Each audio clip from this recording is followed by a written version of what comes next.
Las has visto en fotografías, inmensas caras de piedra que observan fijamente una isla donde nadie vive. Hablamos de la isla de Pascua, Rapa Nui, ubicada a 3.700 kilómetros del continente más cercano. Allí se alzan los Moai, casi 1.000 figuras de piedra. Algunas pesan 80 toneladas, otras alcanzan los 10 metros de altura. En 1722, navegantes holandeses llegaron en un domingo de Pascua y encontraron una isla con esculturas colosales y una población que no podía explicar cómo habían llegado allí. ¿Cómo fue posible? El capitán Cook arribó en 1774 y escribió que no podía imaginar cómo los isleños, sin maquinaria alguna, habían podido erigir semejantes figuras. Pero allí estaban. Ahora, tras 2 siglos de arqueología, escaneos con drones, modelos tridimensionales, datación por radiocarbono y experimentos, los científicos aún no pueden responder a todo. Persisten 12 misterios, 12 preguntas que desafían los datos, 12 hechos que no encajan. En 2025, Carl Lippo y Terry Hunt, de la Universidad de Binghamton, publicaron en PLOS ONE un documento que mostraba un modelo tridimensional de la cantera de Rano Raraku, creado a partir de 11.686 imágenes de WAFI. Además, en Scientific Reports, en febrero de 2024, un equipo liderado por Silvia Ferrari, de la Universidad de Bolonia, publicó un estudio sobre la datación por radiocarbono del Rongo Rongo, revelando que una tablilla databa de entre 1493 y 1509. Regresemos ahora a la información clave. Un agujero en el centro. Una escoria roja que encaja como un iris. Rapu Jaua la ajusta a la cuenca del Moai. Un ajuste perfecto, pero todos los europeos que visitaron la isla desde el año 1722 describen cuencas vacías. Jacob Progevin, en el año 1722, ve rostros de cadáveres.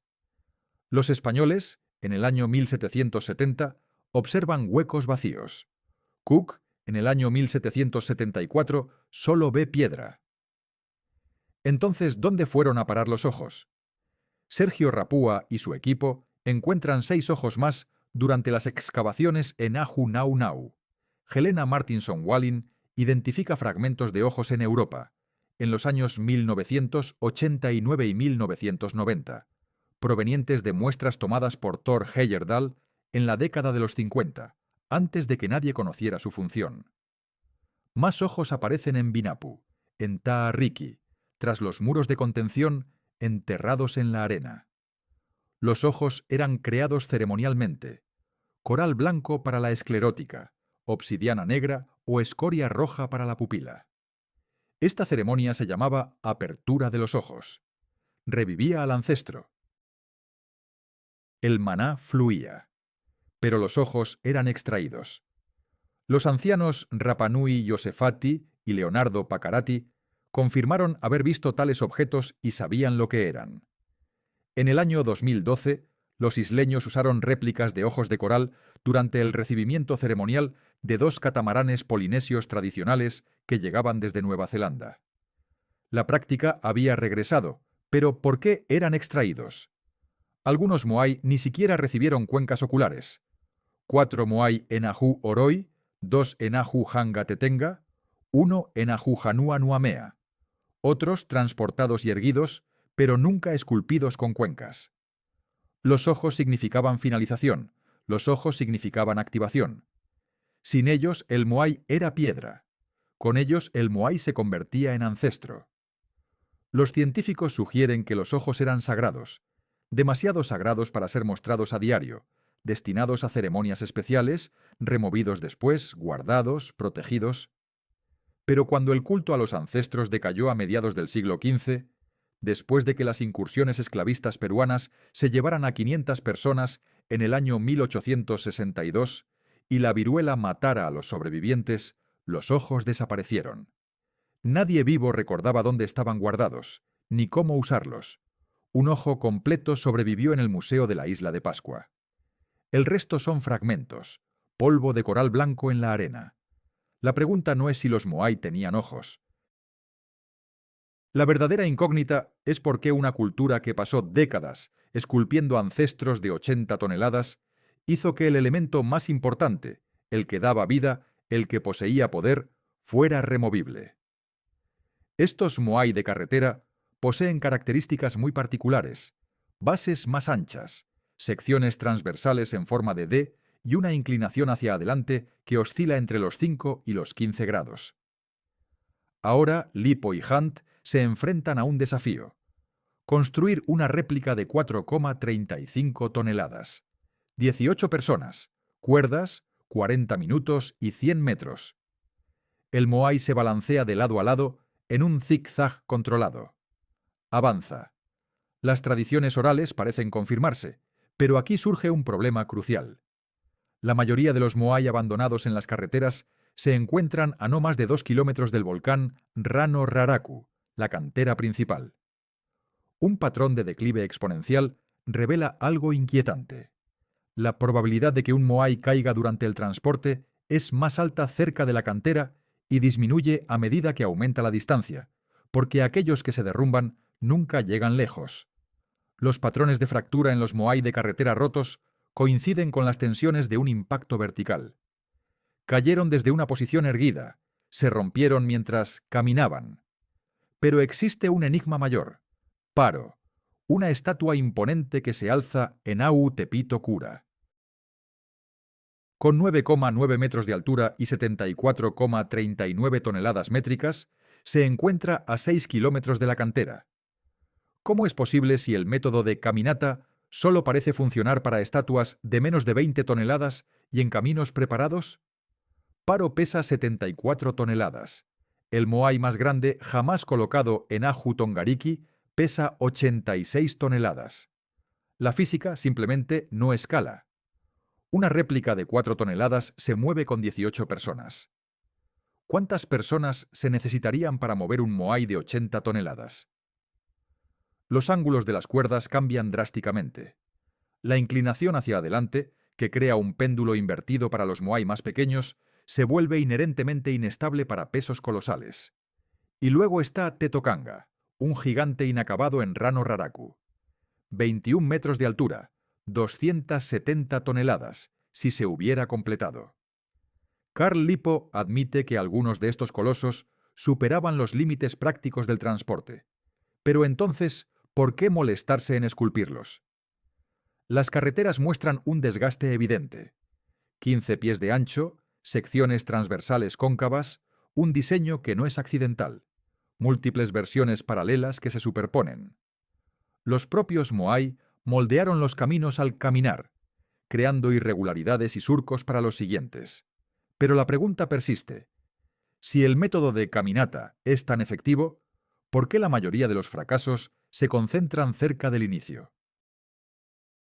Si el método es estable, ¿por qué la distancia recorrida disminuye exponencialmente? Si la preparación mejora el éxito, ¿por qué siquiera comenzar a crear estatuas tan enormes como Tetokanga?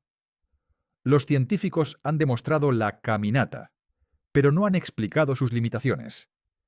¿Qué secretos ocultan estos gigantes de piedra? En el corazón de la isla de Pascua, un lugar singular desafía todas las explicaciones. Un sitio en el interior donde 7 moai, restaurados por William Mulloy en 1960, se alzan como guardianes silenciosos. Pero estos moai son diferentes. Son los únicos que miran hacia el mar. Cada otra estatua, cada otro moai sobre cada ajú, dirige su mirada hacia las aldeas, hacia la tierra de los clanes. Se dice que son los ancestros, protectores espirituales que velan por sus descendientes. Sin embargo, en Ahu Akibi, estas 7 figuras desafían la tradición, mirando fijamente hacia el oeste, hacia la Polinesia, hacia la patria ancestral. La tradición oral Rapa Nui les otorga nombres, los identifica como 7 exploradores, los exploradores enviados por el rey Hotu Matua antes de la gran expedición colonizadora. Se dice que llegaron primero, descubrieron la isla, regresaron y guiaron a la flota. Los moai los honran, mirando hacia el lugar de donde vinieron. Pero aquí reside el misterio. Ahu Akibi no es costero. Se encuentra en el interior, visible desde la costa, sí, pero no sobre ella. Y lo que es aún más intrigante, estos 7 Moai están alineados astronómicamente. En el equinoccio de primavera, su mirada se dirige directamente al sol poniente. En el equinoccio de otoño observan el sol naciente.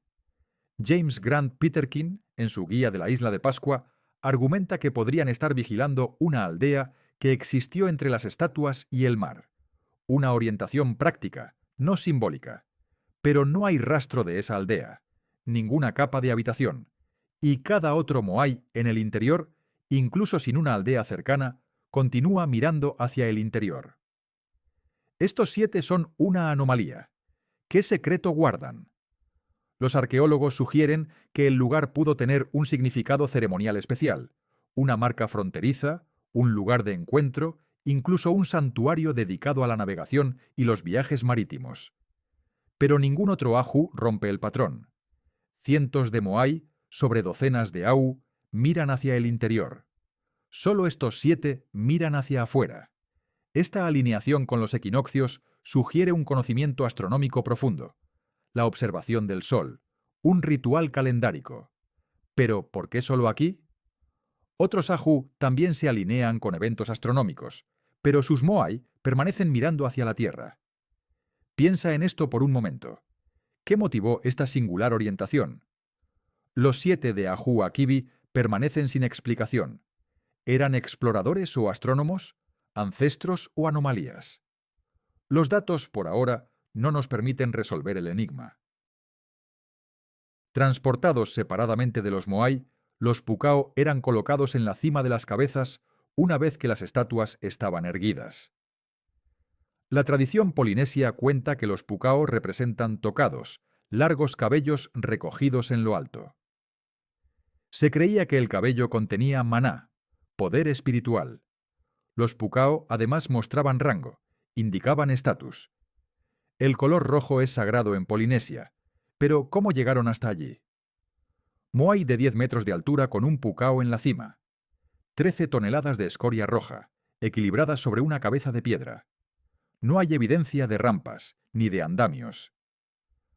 William Mulloy investigó esto en la década de los 70.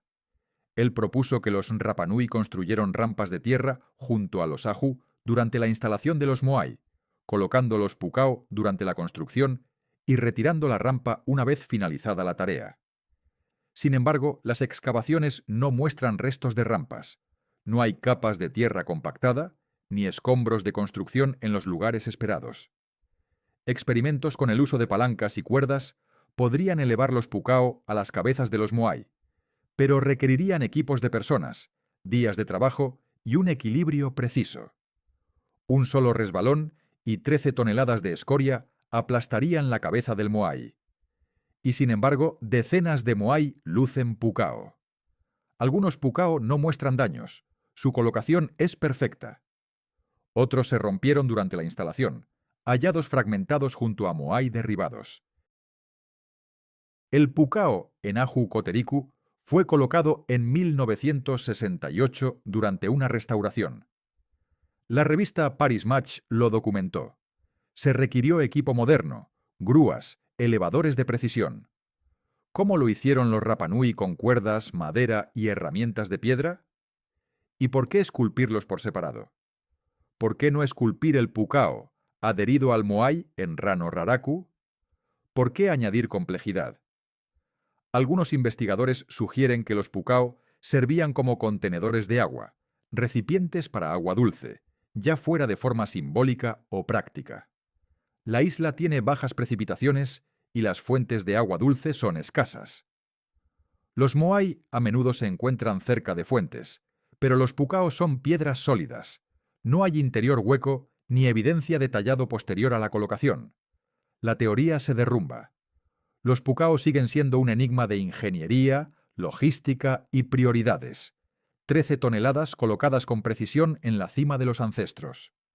Imagina la planificación, la coordinación, la fuerza necesaria para lograr esta hazaña.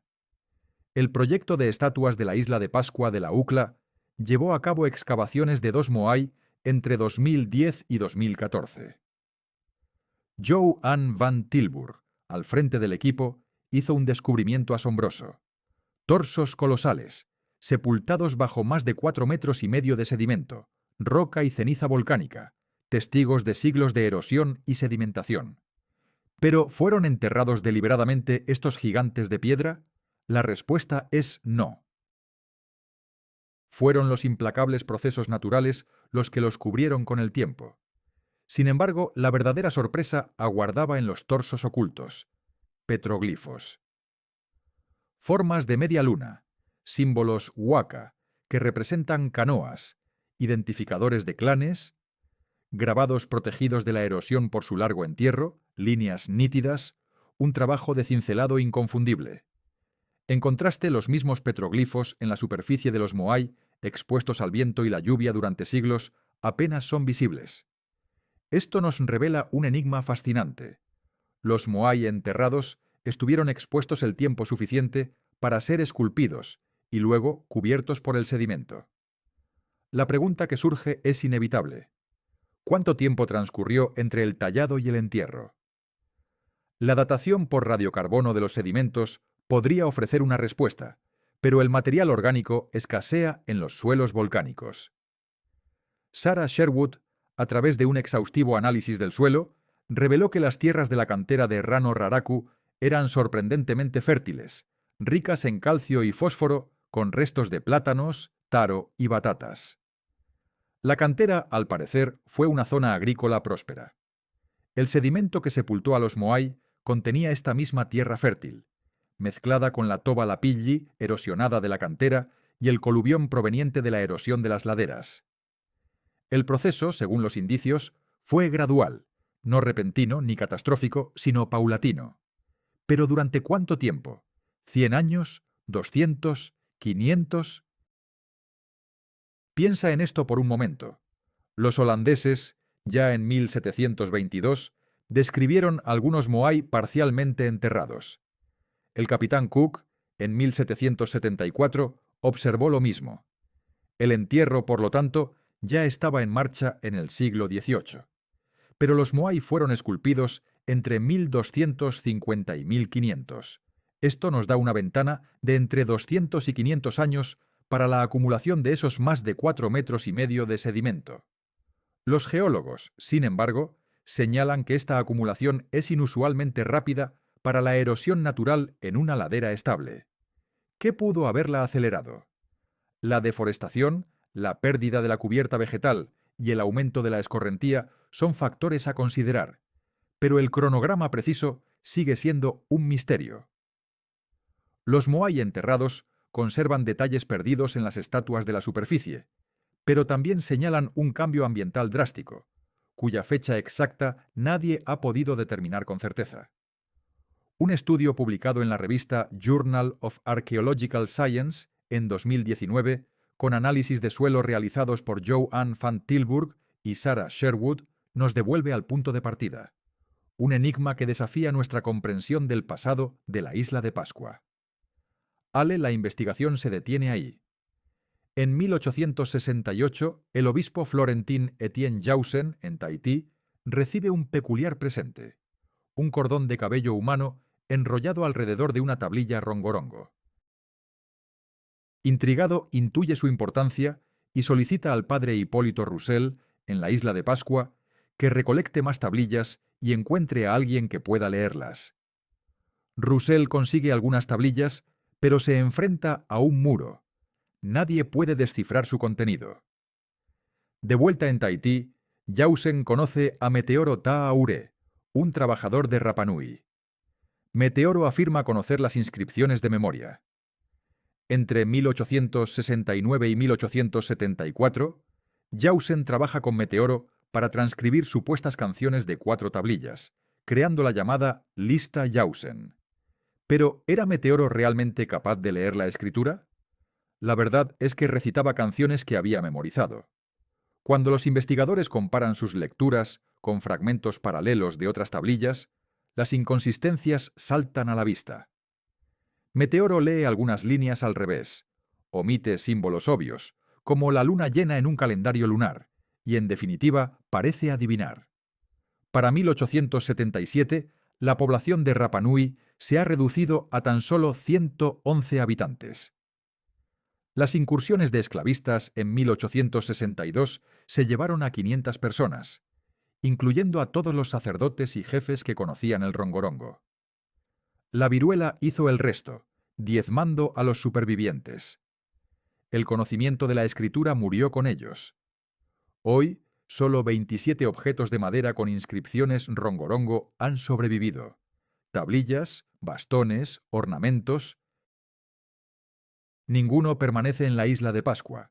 Están dispersos en museos de Roma, París, Londres, Santiago y Viena. El sistema de escritura consta de aproximadamente 15.000 signos, alrededor de 400 glifos distintos, pequeños símbolos pictográficos tallados con dientes de tiburón o fragmentos de obsidiana, representando figuras humanas, animales, plantas, herramientas y cuerpos celestes, junto con formas abstractas. La escritura sigue un patrón único, un bustrofedón invertido. Se comienza en la esquina inferior izquierda, leyendo hacia la derecha. Al final de la línea, se gira la tablilla 180 grados para leer la siguiente línea. En la década de 1950, Thomas Bartel identificó 599 formas de signos, pero su análisis no es definitivo. Los expertos debaten si el rongorongo es una verdadera escritura que representa el lenguaje Rapa Nui, o si se trata de un protoescritura que requiere que el lector ya conozca el contenido.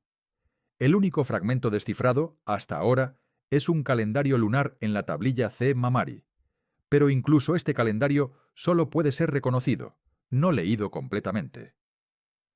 Silvia Ferrara publicó un estudio de datación por radiocarbono en Scientific Reports en febrero de 2024, analizando 4 tablillas de Roma. Una de ellas fue datada entre 1493 y 1509, es decir, a mediados del siglo XV, 200 años antes de la llegada de los europeos. Si el rongorongo es anterior al contacto europeo, representaría uno de los pocos inventos independientes de la escritura en la historia de la humanidad, uniéndose al panteón del papiro sumerio, los jeroglíficos egipcios, los caracteres chinos y los glifos mayas. 5 veces la humanidad inventó la escritura desde cero. ¿Podría el rongorongo ser la sexta? Pero aquí surge una nueva incógnita. La madera no es nativa de Rapa Nui. El Podocarpus latifolius crece en el sureste de África. ¿Cómo llegó al Pacífico? Ferrara sugiere que pudo ser madera a la deriva, o incluso el mástil de un barco. La construcción naval europea utilizaba Podocarpus desde la Edad Media. La tablilla podría haber sido tallada en madera europea reciclada, pero aún así ser anterior a la llegada de los europeos si la madera llegó allí de forma natural. O alternativamente podría ser más joven que la madera, tallada más tarde en madera antigua. La datación solo prueba cuándo se cortó el árbol, no cuándo se escribió la inscripción. El rongorongo permanece sin descifrar. Los intentos de interpretación han sido variados y a veces extravagantes, desde conexiones con el Valle del Indo hasta paralelos húngaros y canciones polinesias.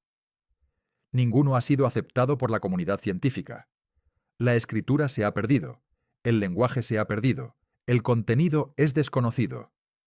Genealogía, navegación, astronomía, agricultura, religión, no lo sabemos. 27 tablillas, 15.000 glifos, 400 símbolos. Un enigma total. Siedem. La tierra en la cantera es fértil, y en los entierros de los Moai se encuentra un pigmento rojo. Nadie ha logrado conectar los puntos. Aún.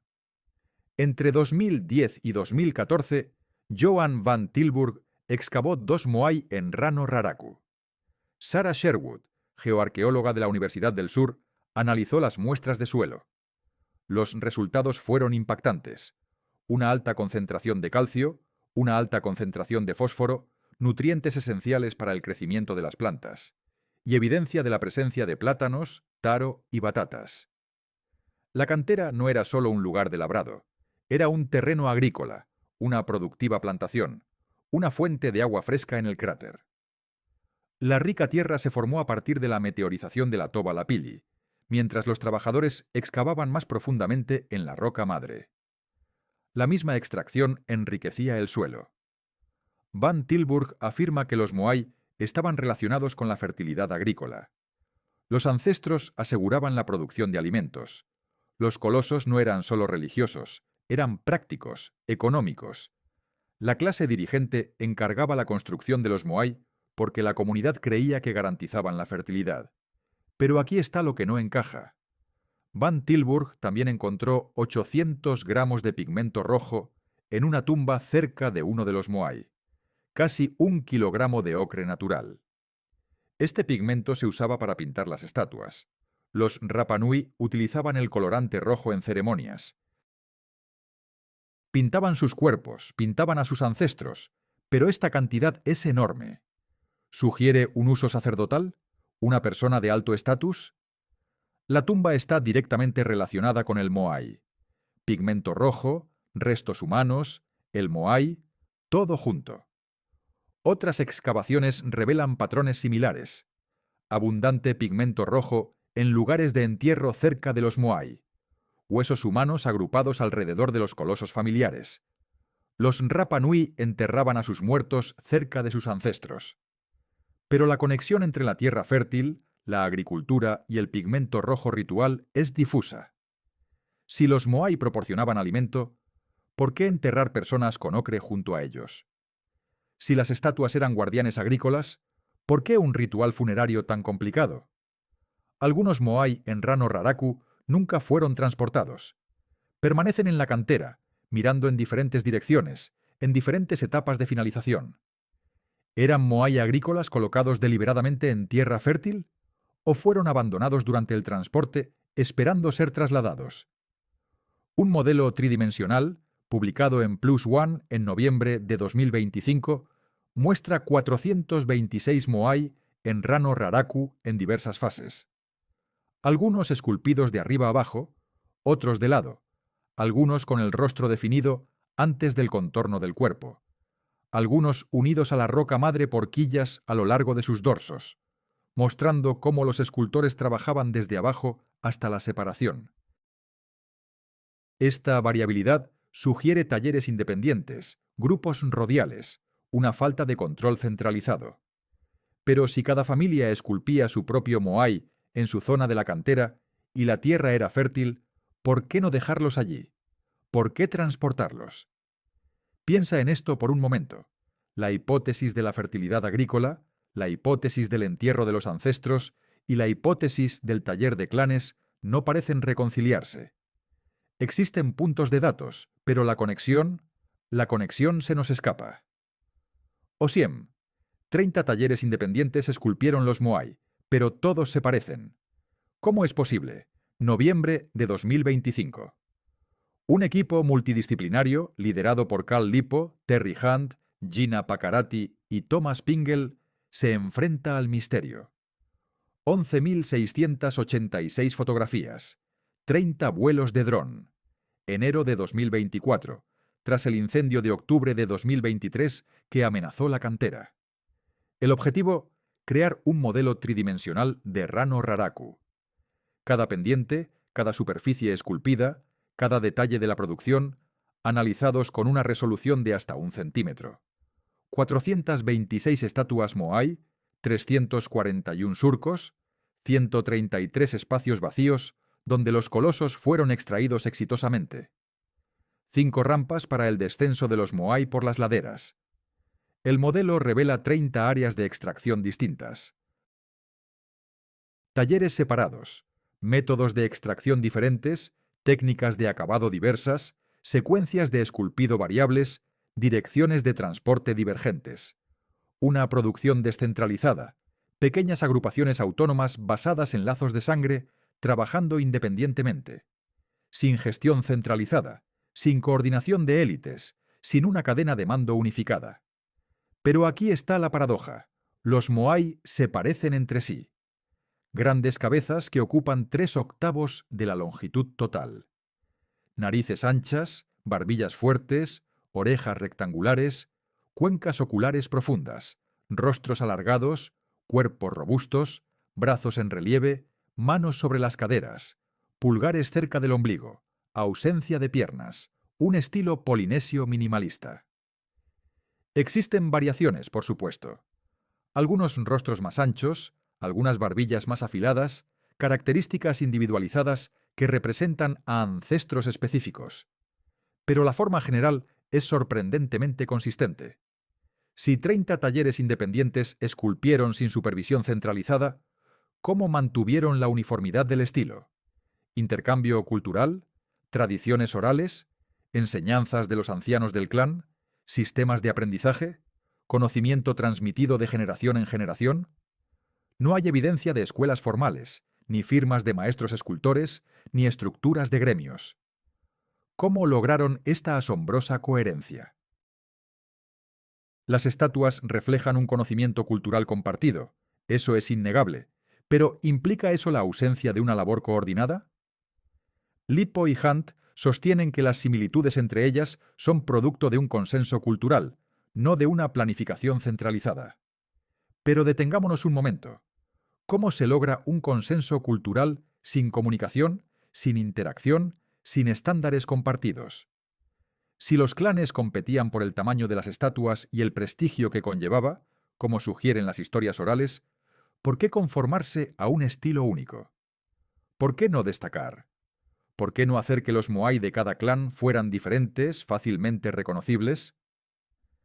Algunos clanes usaban basalto, una roca más dura, para 13 moai, lo que implicaba un estatus superior.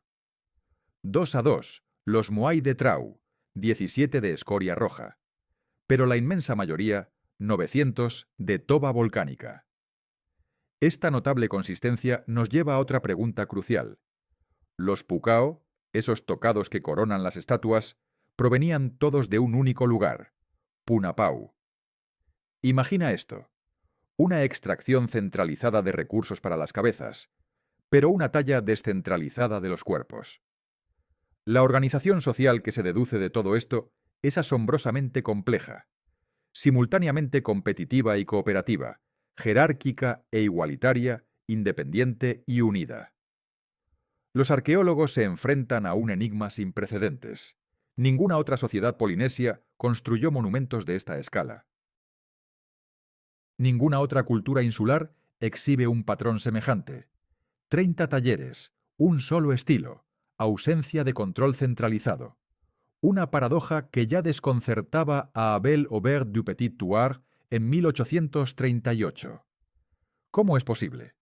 Algunos moai aún permanecen erguidos, las últimas estatuas verticales registradas. En 1774, el capitán Cook observó una mezcla desconcertante. Algunos derribados, otros desafiantes en pie. Pero para 1868, todos los moai ahu habían sido volcados, absolutamente todos, con la notable excepción de aquellos sepultados en Rano Raraku. ¿Qué desencadenó esta devastación? Las historias orales susurran sobre guerras tribales, un período conocido como Juri Moai, una era dedicada a derribar estatuas. Imagina esto, un clan, en la oscuridad de la noche, derribando el Moai de un clan rival. Un acto de profanación, despojando al ancestro de su mana, su poder espiritual, rompiendo su protección. Pero las leyendas también hablan de la tierra temblando, de violentos terremotos. Rapa Nui, la isla de Pascua, se asienta sobre una isla volcánica, un punto caliente de actividad tectónica, un hervidero de temblores. Algunos moai cayeron hacia adelante, sus rostros ocultos, sus cuellos fracturados. Otros se desplomaron hacia atrás, lejos de sus plataformas. Los patrones de caída sugieren una multiplicidad de causas. El derribo intencionado, por ejemplo, a menudo resulta en estatuas con la cara contra el suelo. El clan, en su furia, busca humillar al ancestro, enterrando su rostro en la tierra. En contraste, los terremotos producen un caos aleatorio, algunos hacia adelante, otros hacia atrás, algunos de lado. Los arqueólogos, al analizar los ángulos de caída, se enfrentan a un enigma. Patrones mixtos, contradictorios. No existe una única explicación que lo abarque todo. La verdad, al parecer, es una compleja mezcla de guerra, venganza y la implacable fuerza de la naturaleza. Y aquí surge otro enigma. Si la guerra entre clanes fue la causa del Juri Moai, ¿por qué ocurrió precisamente durante el contacto con los europeos? Roggeveen, recordemos, observó los Moai erguidos. 66 años después, todos yacían derribados.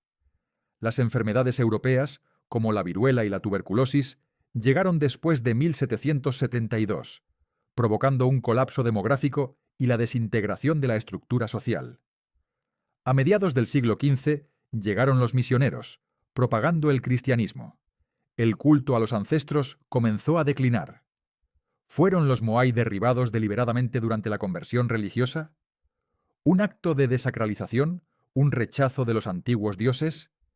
Sin embargo, ninguna crónica europea describe derribos masivos. No existen registros de una destrucción organizada. Los colosos simplemente cayeron. ¿Qué fuerza invisible los tumbó?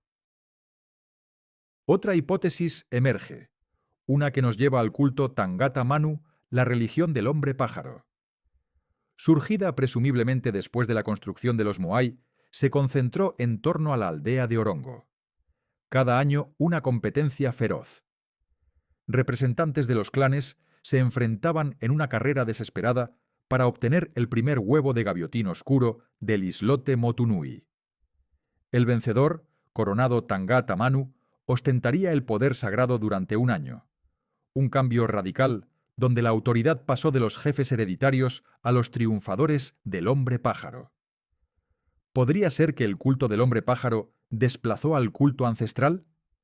Si esto ocurrió, los Moai habrían perdido su poder espiritual. Ya no habría razón para mantenerlos en pie, permitiendo su caída. Pero esto no explica la cronología. El culto del hombre pájaro seguía activo cuando llegaron los europeos. Roggeveen, de hecho, observó la coexistencia de los Moai y los símbolos del hombre pájaro. Entonces, ¿qué cambió entre 1722 y 1868? Guerra, terremotos, un cambio religioso profundo, el colapso de la población, contacto con el exterior. Probablemente una combinación de todo esto, pero ¿cuál fue el peso de cada causa? ¿Cuál fue el orden de los acontecimientos? ¿Cuál fue el punto de inflexión? Imagina esto, un evento o una serie de eventos que desencadenaron una reacción en cadena, llevando a la isla a su destino actual. La respuesta, por ahora, permanece oculta. Desde mediados del siglo XX, 50 moais han sido erigidos nuevamente. Restauraciones modernas, grúas, hormigón, soportes metálicos los mantienen en pie. Pero el motivo original de su caída sigue siendo un enigma. Ojos encontrados. Ahu Koteriku, en Tajai, restaurado en 1960. Cuencas oculares vacías. Réplicas de ojos instaladas en 1990. Pero 4 moais en Ahu Oroi carecen de cuencas. 2 en Ahu Hanga Tetenga, también sin cuencas. 1 en Ahu Hanuanua, igual. Transportados, erigidos, terminados o no. Nunca recibieron ojos. Las cuencas se excavaban tras el traslado una vez que los moais llegaban al Ahu. La etapa final, la ceremonia de apertura de los ojos. Pero algunos de estos colosos se saltaron este paso. ¿Por qué? Los arqueólogos proponen una finalización gradual. El moai se erigía como un símbolo provisional. La comunidad planeaba completarlo más tarde, tallar los ojos cuando los recursos lo permitieran, cuando el ancestro estuviera listo, cuando la ceremonia se programara. Pero algunos moais permanecieron durante siglos sin ojos, a juzgar por los patrones de erosión. No algo temporal, sino permanente. ¿Qué fuerza impidió que estos gigantes recibieran su mirada? ¿Qué secreto ocultan estas cuencas vacías, mirando fijamente al infinito? Una teoría intrigante emerge de los albores de la era Moai. Sergio Rapu, un observador perspicaz, notó una peculiaridad. Algunos de estos colosos carecen de cuencas oculares bien definidas. ¿Acaso fueron esculpidos antes de que la tradición de los ojos se arraigara?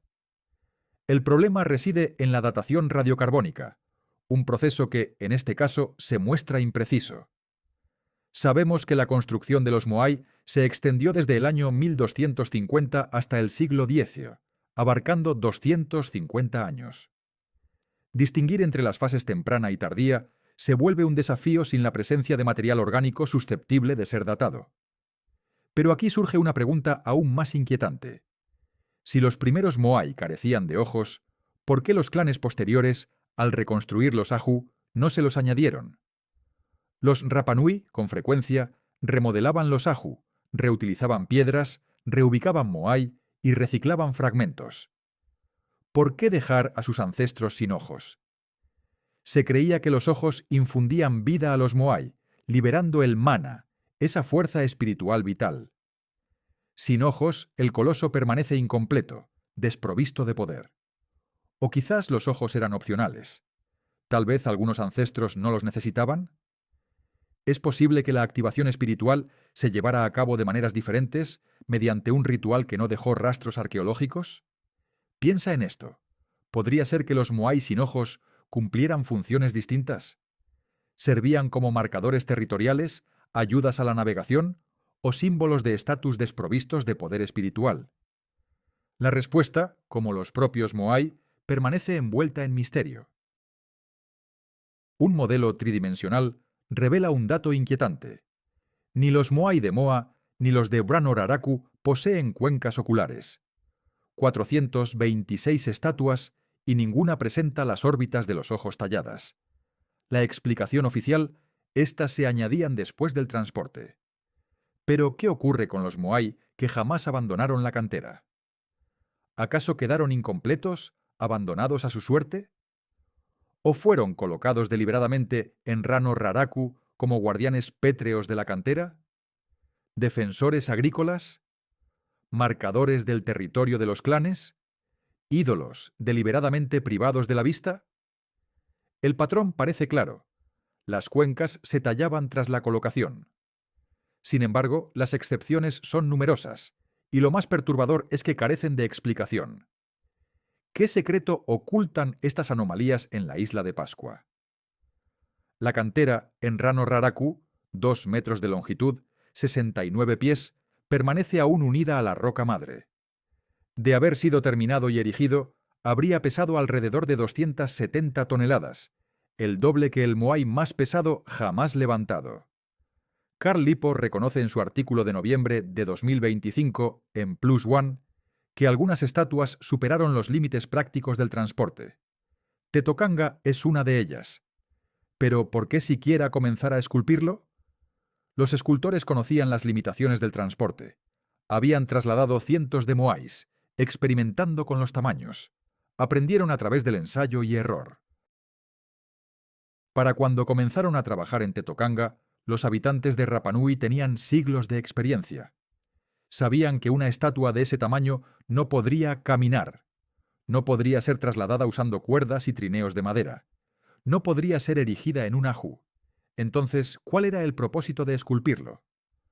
Una teoría apunta a la rivalidad. Los clanes competían por el prestigio. Una estatua más grande equivalía a un estatus superior. Un clan comienza un moai enorme para superar a sus rivales. La escultura es un acto público. Todos lo ven. El clan gana prestigio simplemente por el esfuerzo, incluso si la finalización es imposible. El moai se convierte en un monumento a la ambición, pero la escultura requiere recursos: mano de obra, tiempo, comida para los trabajadores, herramientas de piedra que se desgastan. Si la estatua nunca se va a terminar, ¿por qué desperdiciar esos recursos? A menos que el acto mismo de esculpir sea el objetivo, el acto y no el producto final. ¿Podría ser que el verdadero valor residiera en el proceso, en la demostración de poder y capacidad? En teoría su significado era religioso. Se suponía que Tetocanga no debía ser transportado. Su destino era permanecer en Ranoraraku, un eterno guardián del mismo lugar de donde surgió. El ancestro más grande, destinado a permanecer en la cuna de todos los ancestros. Un símbolo, algo imposible de mover. Geografía sagrada. Pero aquí está la pregunta clave. El coloso está adherido a la roca madre, aún conectado. Los trabajadores lo esculpieron desde abajo, a ambos lados, definiendo su imponente silueta. Utilizaron el método Kilem, el procedimiento estándar de separación. Entonces, si el destino de Teetoconga era permanecer allí, ¿por qué separarlo de la roca que le dio origen? ¿Por qué esculpirlo casi en su totalidad, en relieve, para luego dejarlo conectado? Otros moai inconclusos en la cantera revelan diversas razones para su abandono. Inclusiones de roca dura, nódulos de obsidiana, fisuras inesperadas. Los escultores se enfrentaban a obstáculos y simplemente comenzaban nuevos proyectos. Una actitud pragmática. Pero Teetoconga no presenta ninguno de estos defectos. Su toba es lisa, sin inclusiones, sin grietas. Simplemente es enorme. Este coloso permanece como el moai más grande jamás intentado. Un monumento a la ambición, a la arrogancia, o quizás a algo más. Pero la razón original de su creación se ha perdido en las brumas del tiempo. Silvia Ferrara y el implacable análisis del carbono 14 revelan un enigma tras otro. 4 tablillas rongo-rongo, provenientes de Roma, son sometidas a datación. La madera de una de ellas arroja resultados sorprendentes, entre 1493 y 1509. La mitad del siglo X, pero la verdadera bomba está en la especie. Podocarpus latifolius. Un árbol nativo del sureste de África, no de la Polinesia, ni de Sudamérica, ni de las inmediaciones de la isla de Pascua. ¿Cómo llegó allí? Ferrara sugiere una explicación. Deriva de madera, arrastrada por las corrientes marinas, quizás un fragmento de un mástil roto. El podocarpus, apreciado en la construcción naval europea desde la Edad Media por su resistencia, su inmunidad a la putrefacción y su fortaleza. Imagina esto, un navío europeo naufraga. Su mástil, liberado, flota a la deriva. Las corrientes lo arrastran a través del Pacífico durante años, décadas, hasta que finalmente las olas lo depositan en las costas de Rapa Nui. Los isleños, reconociendo la calidad de la madera, la tallan con los misteriosos glifos rongo-rongo. Pero aquí surge la controversia. Los modelos de corrientes oceánicas no respaldan una deriva directa desde África hasta la isla de Pascua. Las corrientes fluyen en la dirección equivocada. Los vientos predominantes soplan de este a oeste a través del Pacífico Sur. Un mástil africano debería haber terminado en Australia o Indonesia, no en Rapa Nui. Para que la madera alcanzara su destino, tendría que haber completado una odisea alrededor del Pacífico. Primero ser arrastrada hacia el oeste por la corriente ecuatorial del sur, luego hacia el norte por la corriente de Perú y finalmente hacia el este por el giro del Pacífico Sur. Una posibilidad, sí, pero sumamente improbable. Siglos de deriva, degradación, el ataque implacable de las bromas marinas, la putrefacción. El podocarpus es resistente pero no indestructible. Y aquí está la clave. La tablilla no muestra signos de un prolongado viaje a la deriva. No hay daños causados por organismos marinos, ni degradación por la salinidad. Todo indica que la madera fue cortada y tallada relativamente poco después de ser talada. ¿Qué secreto ocultan estas tablillas? Existe una teoría intrigante. La madera llegó en un barco europeo antes de 1722. ¿Acaso exploradores portugueses o españoles visitaron la isla antes de la llegada documentada de los holandeses? Un navío se detiene en Rapa Nui, comercia y deja madera. Los habitantes de la isla tallarían las tablas rongo-rongo décadas después. Pero aquí surge la pregunta clave. ¿Por qué no hay registros europeos que mencionen Rapa Nui antes de Roggeveen? Y si los europeos llegaron antes, ¿por qué no hay rastro de ello en las historias orales? ¿Por qué la ausencia de bienes comerciales, de metal, de enfermedades hasta 1722? La madera podría ser más joven de lo que indica la datación por radiocarbono. Recuerda que este método mide el momento en que se cortó el árbol, no cuándo se talló la tabla. Es posible que los isleños encontraran madera vieja flotando a la deriva en el siglo X y la guardaran durante décadas, para luego tallarla. Pero la madera antigua se degrada, se agrieta, se deforma y se vuelve quebradiza. Sin embargo, la tabla está intacta, lisa, bien conservada. El tallado es nítido, con líneas profundas y glifos cuidadosamente elaborados. Todo apunta a que se hizo sobre madera fresca y maleable, no sobre madera antigua y seca. La tabla hecha de Podocarpus africano es una anomalía. Una datación del siglo X sugeriría una invención independiente del rongo-rongo, anterior al contacto con los europeos. Pero el origen de la madera implica una conexión transoceánica imposible. Uno de estos hechos debe ser erróneo. O la madera no es africana, o la fecha no corresponde al siglo X, o el tallado es mucho más reciente que la madera, o las corrientes oceánicas transportaron madera africana a través del Pacífico, o los europeos visitaron la isla de Pascua siglos antes de lo que indican los registros, o quizás algo completamente diferente. Los científicos se enfrentan a un enigma sin resolver. La tabla existe, la madera es africana, la fecha apunta al siglo X, los glifos son rongo-rongo. Todos son hechos. Pero ¿cómo encajan? Algunos recorrieron 6 kilómetros, otros pesaban 80 toneladas, algunos más portaban tocados de 13 toneladas. Algunos tenían ojos removibles hechos de coral, otros miraban fijamente al océano. Algunos jamás recibieron ojos. Algunos cayeron entre 1722 y 1868. Algunos se erigían sobre fértiles tierras de cultivo. 30 talleres independientes los esculpieron, sin coordinación central alguna. Un sistema de escritura fue inventado, pero permanece indescifrable hasta nuestros días. Tablillas grabadas en madera africana, una madera que no debería encontrarse allí. 12 misterios, 12 preguntas, 200 años de investigación, y aún nadie lo sabe.